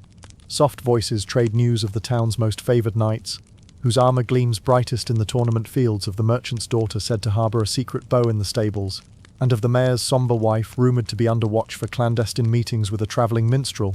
Each tale is savored, embellished, and then tucked away like a prized scrap of cloth, destined to color the next whispered exchange. The brothel's walls, though rough, hewn and stained by candle soot, serve as more than a refuge. They are the conduit for information that ripples out into the wider world. In passing glimpses, an overheard phrase here, a subtle sign there, the madam's informants piece together networks of intrigue that stretch beyond the alley's confines. Nobles in disguise slip through the door with tales of courtly machinations, offering gold in exchange for discretion, and leaving behind fragments of gossip that unfurl through the house like tendrils of smoke. A single rumor of a duke's secret betrothal or a bishop's hidden indulgence can shift allegiances in distant drawing rooms and counting houses alike. In quieter moments, the women themselves become both audience and raconteurs, huddled on cushions beneath the attic eaves. They share memories of childhood pranks and lost loves, their laughter echoing off the slanted rafters. They recast their own stories through the lens of humor. The time one of them fooled a drunken noble by pretending to be a noblewoman's lost cousin, or the day another bartered a favored ring for a week's supply of soap. In these recollections, they reclaim agency over lives too often shaped by necessity rather than choice. Even the madam participates in this culture of storytelling, dispensing morsels of wit as deftly as she tallies coins. She recounts the tale of a constable so besotted by one woman's charms that he penned sonnets on the back of his duty roster, smuggling them between the pages of Holy Scripture. At her retelling, eyes glint with amusement and admiration, subtle defiance of the moral strictures that would otherwise mark such folly as sin. As laughter settles into a gentle hum, the parlor's breath grows slower, softer, blending with the whispered patter of Argos's paws as he settles at the door. The stories shared here, be they in the form of wood and string theatre, whispered court gossip, or wry recollections of personal triumph, become a bulwark against despair. They remind every listener that even in a world defined by necessity and danger, human connection endures through the simple act of sharing tales. When the candle flames gutter low, the women return to their cubicles, buoyed by the warmth of shared mirth, and the knowledge that for all the brothel's hazards, it is also a place where their voices matter. In the hush that follows, you sense the rhythm of this community, the cadence of puppet feet, the susurrus of whispered rumors, and the steadfast comfort that arises when strangers become confidantes under the flickering glow. And as you prepare to step into our final segment, the world of survival, escape, and psychological toll, carry with you the memory that even in the darkest corners, culture and camaraderie kindle the light of resilience.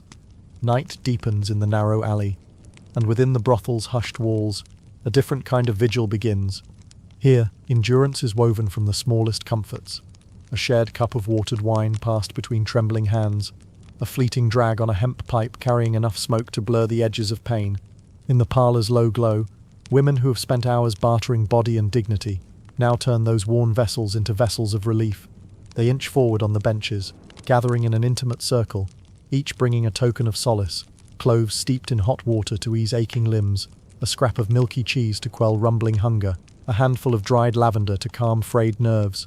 Together they fashion these ingredients into a fragile sanctuary, a momentary reprieve from the world's hard edges. As the first tendrils of herbal steam curl from cracked clay bowls, a hush falls over the group. Fingers trace the millennia, old markings on a shared mortar and pestle, grinding rue or mugwort into bitter dust. The scent drifts upward, sharp, earthy, and strangely sweet, filling cramped lungs with the promise of quiet ease. A woman presses a paste of comfrey and fat into her partner's stiff shoulders, kneading knots born of countless hours of crouching over straw. Another uncorks a small vial of opiate tincture, its amber liquid glinting in the candlelight, and measures out a drop beneath a trembling tongue. The effect is gradual. Muscles unclench, thoughts slow, and in that softened state, the women find a measure of peace that no fortress wall could ever grant. Between sips and sighs, they share whispers of laughter, soft confessions about the night's unexpected kindnesses, or the madam's wry commentary on a particular patron's clumsiness. Each story, each gentle tease, stitches them closer in a tapestry of solidarity. They remind one another of shared rituals: the careful knot in a sleeve that meant danger approaching, the token left under a mattress to reassure a friend that she was not forgotten, the whispered code word that allowed a woman in hiding to slip past an unwelcome guest. In these small acts, hidden notes tucked in curtains, a finger raised in silent greeting, they carve pockets of trust and understanding. Even in the brothel's harsh confines, they forge a network of compassion, one quiet gesture at a time. As midnight passes, they drift into a circle of soft storytelling. One begins a tale of a spirit that wanders the halls of abandoned manors, a pale shape whose mournful wail prefigures fortune or doom.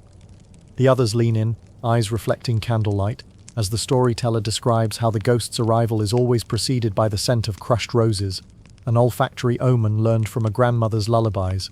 These tales, part superstition and part memory, bind them together in shared belief that in acknowledging forces beyond their control, they might shape their own destinies. When the wail reaches its peak in the story, they send up a collective breath and pass around a sprig of rosemary to ward off restless spirits. In these moments, the brothel's walls seem to shimmer, revealing a world where the boundary between the seen and unseen grows thin. Eventually, the haze of smoke, laughter, and whispered lore settles into a gentle lull. The women slip from the circle, each returning to her cubicle with a soft nod. Blankets are tucked around shoulders, and a final draught of lukewarm tea soothes parched throats. In the flickering light, they drift toward the thin veil of sleep, clutching memories of shared warmth and the knowledge that they are not alone in the dark. Here, in this fragile community, endurance becomes more than stoic survival. It becomes a living testament to the human spirit's capacity for grace, even when the world offers nothing but hardship. And as they sleep, they carry with them the promise of dawn, when solidarity will again take shape in gentle ceremonies of healing and whispered solidarity. Night deepens in the narrow alley, and within the brothel's hushed walls, a different kind of vigil begins. Here, endurance is woven from the smallest comforts. A shared cup of watered wine passed between trembling hands, a fleeting drag on a hemp pipe carrying enough smoke to blur the edges of pain. In the parlor's low glow, women who have spent hours bartering body and dignity now turn those worn vessels into vessels of relief. They inch forward on the benches, gathering in an intimate circle, each bringing a token of solace: cloves steeped in hot water to ease aching limbs, a scrap of milky cheese to quell rumbling hunger, a handful of dried lavender to calm frayed nerves. Together, they fashion these ingredients into a fragile sanctuary, a momentary reprieve from the world's hard edges. As the first tendrils of herbal steam curl from cracked clay bowls, a hush falls over the group. Fingers trace the millennia, old markings on a shared mortar and pestle, grinding rue or mugwort into bitter dust. The scent drifts upward, sharp, earthy, and strangely sweet, filling cramped lungs with the promise of quiet ease. A woman presses a paste of comfrey and fat into her partner's stiff shoulders, kneading knots born of countless hours of crouching over straw. Another uncorks a small vial of opiate tincture, its amber liquid glinting in the candlelight, and measures out a drop beneath a trembling tongue. The effect is gradual. Muscles unclench, thoughts slow, and in that softened state, the women find a measure of peace that no fortress wall could ever grant. Between sips and sighs, they share whispers of laughter, soft confessions about the night's unexpected kindnesses, or the madam's wry commentary on a particular patron's clumsiness. Each story, each gentle tease, stitches them closer in a tapestry of solidarity. They remind one another of shared rituals, the careful knot in a sleeve that meant danger approaching, the token left under a mattress to reassure a friend that she was not forgotten, the whispered code word that allowed a woman in hiding to slip past an unwelcome guest.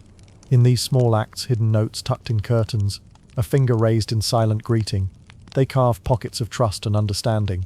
Even in the brothel's harsh confines, they forge a network of compassion, one quiet gesture at a time. As midnight passes, they drift into a circle of soft storytelling.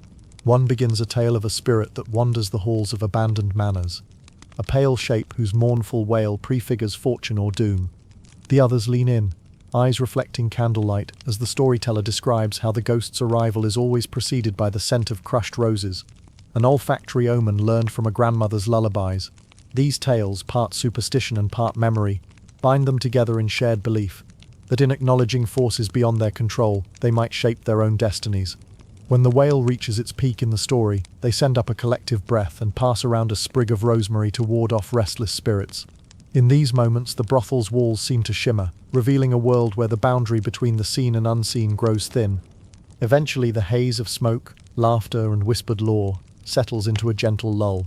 The women slip from the circle, each returning to her cubicle with a soft nod. Blankets are tucked around shoulders, and a final draught of lukewarm tea soothes parched throats.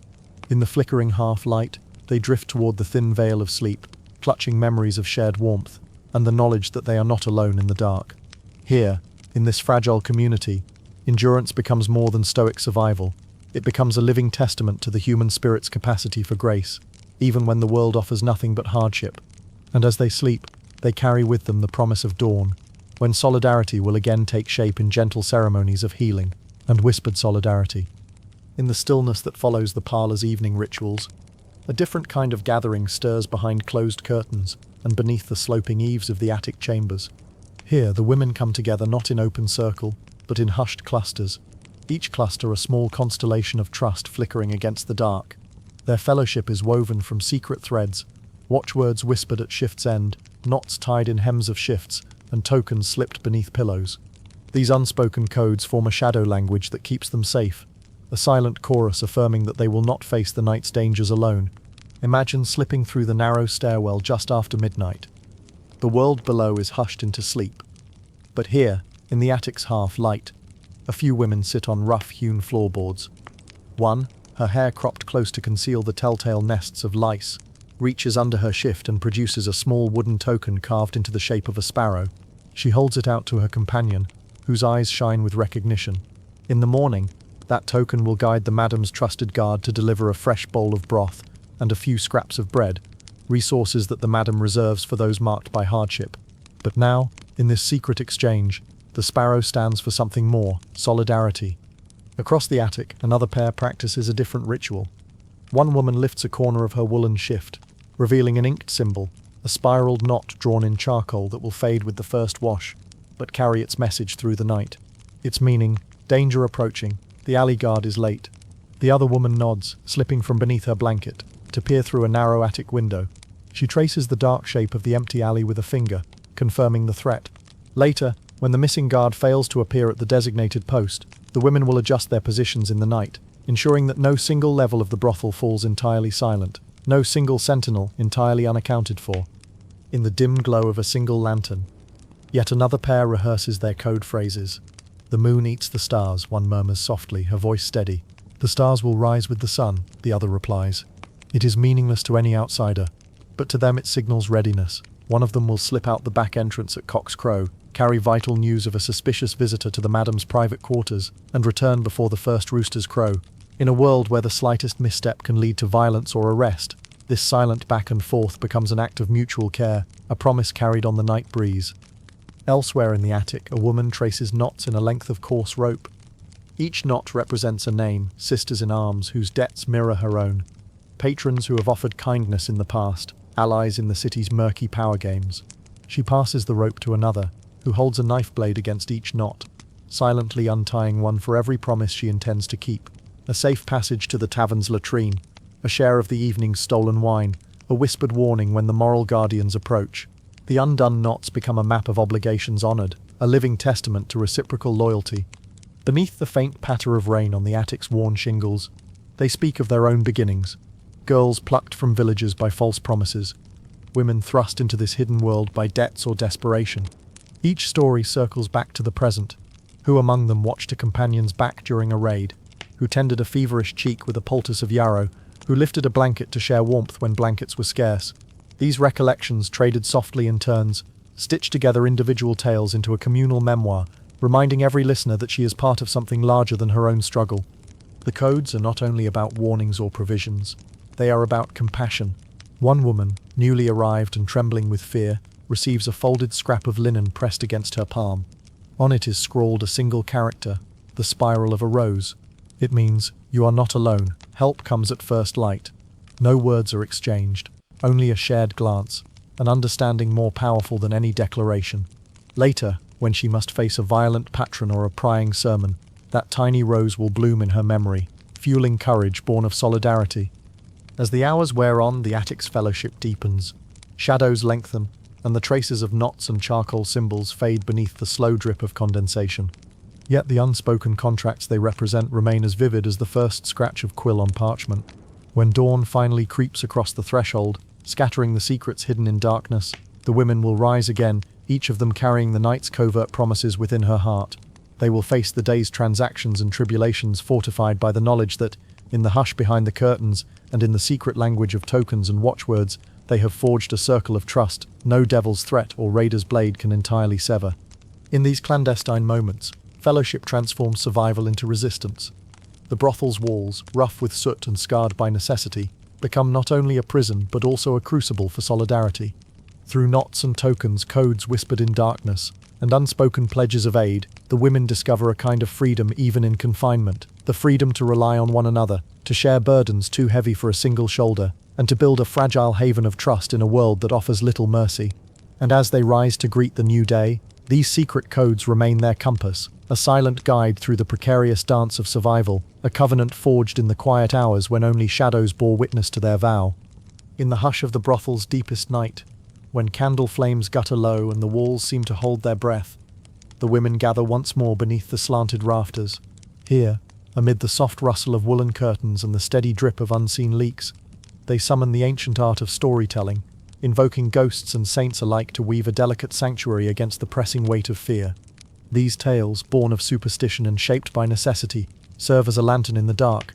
They guide their listeners away from despair and toward a realm where the unseen may yet lend comfort. One woman begins by recounting the story of the weeping bride, a pale spectre said to wander empty castles at dusk. According to whispered lore, the bride was abandoned on her wedding night, her heart shattered by a groom's sudden flight. She drifts through deserted halls, trailing tendrils of white silk and mournful sobs that echo off stone walls. The madam learned the tale from a travelling minstrel, and she retells it here with soft solemnity. As she speaks, the women lean in, imagining the bride's spectral tears spilling like moonlight onto cold flagstones. The story, though tinged with sorrow, reminds them that love, once lost, can linger as a protective presence rather than a cruel phantom. When the tale ends, another woman lights a sprig of rosemary at the hearth's edge. Its resinous smoke curls toward the rafters, carrying with it the whispered invocation of Saint Barbara, protector against sudden death and the terrors of the dark. The women bow their heads, crossing themselves in a swift, practiced gesture, trusting that the saint's watchful gaze will shield them from unseen harm. In this simple ritual, faith and superstition converge. By naming a benevolent figure, they transform the brothel's dim corridors from spaces of dread into sanctified corridors, watched over by forces greater than men or misfortune. The next story drifts in with the faint scent of lavender, borrowed from a tattered sachet, passed through many hands. It centers on the midnight hound, a phantom dog said to roam forest clearings, its eyes glowing with otherworldly light. Those who have glimpsed it claim the beast appears only to those on the brink of danger, an omen both warning and guide. The madam's mastiff Argos inspired the tale. He stands guard at the door each night, but in this ghostly version, the hound's bark carries a spectral echo, warning of threats before they arrive. As the story unfolds, the women imagine the hound's silent silhouette slipping through moonlit trees, and they find solace in the notion that even in the spirit world, loyal guardians endure. Amid these tales, talismanic charms pass quietly from hand to hand. One woman unwraps a small linen pouch filled with crushed garlic and wormwood, an old remedy against evil spirits and pestilence. She ties it to the foot of her berth, murmuring a brief prayer to Saint Anthony, patron of lost causes and protector of the helpless. The garlic's sharp tang mingles with the smoky air, its pungent presence a promise that neither demon nor disease will cross this threshold unbidden. Through these humble charms, the women craft a fragile boundary between safety and peril, each knot in the linen binding their hopes against the night. Stories of saintly intercession follow. Saint Lucy, patroness of sight, is invoked to guard their eyes against the madness that fever can bring. They speak of a miracle in which Lucy's touch restored vision to a blind child, and they imagine her luminous presence descending into the brothel's dim cubicles, her gentle hands sweeping away the haze of delirium. As they tell the tale, a hush falls, a shared breath of hope that the blindfold of illness might be lifted, if only through the power of collective belief. In that moment, faith becomes both shield and salve, a tender conviction that unseen grace can mend broken bodies and spirits alike. Even the simplest lullabies are infused with superstition. One woman hums a melody her mother sang by hearthlight, a soft, descending tune that legend claims soothes restless souls. The notes echo through the attic's slanted beams, weaving through blankets and straw like a healing wind. The melody's repetition becomes a mantra, its familiar turns serving as a musical anchor that tethers the women to memories of home and childhood. In the lullaby's refrain, they find a momentary reprieve from the brothel's ragged edges, a reminder that nurture can thrive even in the harshest confines. When the air grows colder, they turn to the oldest remedy of all, prayer. Grouped around a single taper, they recite the Angelus, voices low but unwavering. Each Hail Mary and Our Father floats upward, a fragile climb of words seeking to bridge the chasm between mortal fear and celestial compassion. Some fingers trace the sign of the cross on worn shift sleeves, others clutch brief wooden beads, rosary fragments exchanged as tokens of shared devotion. The prayer's cadence lulls their hearts, each syllable a thread in a tapestry of communal faith that holds them firm against the night's encroaching chill. In these moments of shared folklore and fervent faith, the brothel's walls seem to tremble less with menace and more with possibility.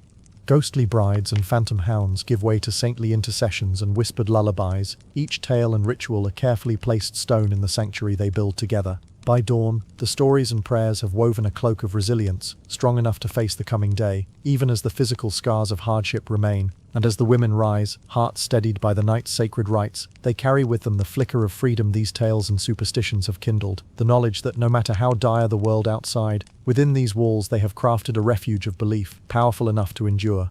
When the moon hangs low over the rooftops, its pale light pooled in slick patches on the cobblestones, a handful of women slip from their cubicles into the hush of the alley beyond. Each carries a small bundle, fresh shift pressed between linen, a worn token of trust pinned inside, ready for the gamble of flight. They move in pairs or trios, footsteps soft against stone, hearts pounding with a mix of desperation and hope. In those moments, every rustle of breeze, every distant shout, seems amplified, a signal that freedom could lie just ahead, or that the slightest misstep might snap shut the door on any further chances. The Madam Ever Watchful orchestrates these bids for escape with the precision of a seasoned captain. She has learned which city guard can be swayed by a silver coin, which town watchman sleeps deeply after the tavern's last call, and which street vendor will slip a spare cloak into an alleyway cache. At her silent signal, a particular knock on the heavy door, the barely perceptible shift of a candle's flame, a trusted guard appears. In his gaunt yet reliable hands, the fugitives find passage through a back gate, into winding lanes that lead away from the brothel's ordered chaos. Each step carries them farther from the place of their coerced labours, but also deeper into a world of uncertainty, where the spectre of destitution looms as large as the promise of safety. Their refuge might be a hidden safe house maintained by a sympathetic guild member, its door marked by a discreet symbol scratched into the lintel. Here they receive coarse bread and watered wine, and for a few precious hours they lie on straw pallets under tattered blankets that for once smell of lavender rather than sweat and straw. A kindly woman brings a bowl of broth steeped with herbs that lull feverish bodies toward rest. In this stolen sanctuary they share the first true sleep they have known in weeks, their breaths unburdening the weight of fear that otherwise clenches muscles and twists stomachs into knots. Yet rescue in this world rarely comes without cost. The madam's price for freedom is measured in tokens left behind, rings, brooches, even a silver cup that once held wine for a beloved patron. These valuables slip into the madam's ledger like tears on parchment, a cruel tally of lives redeemed at a price. Some women owe her debts that will follow them to the grave. Others bear the silent understanding that if fortune turns, their refuge may become yet another cage. Still, most count the cost as a worthy bargain, for even the heaviest debt is lighter than chains forged in desperation.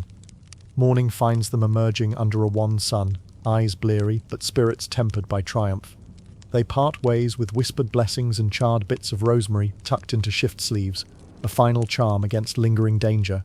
Some vanish into crowded markets, blending into crowds of fishmongers, beggars, and traveling salesmen.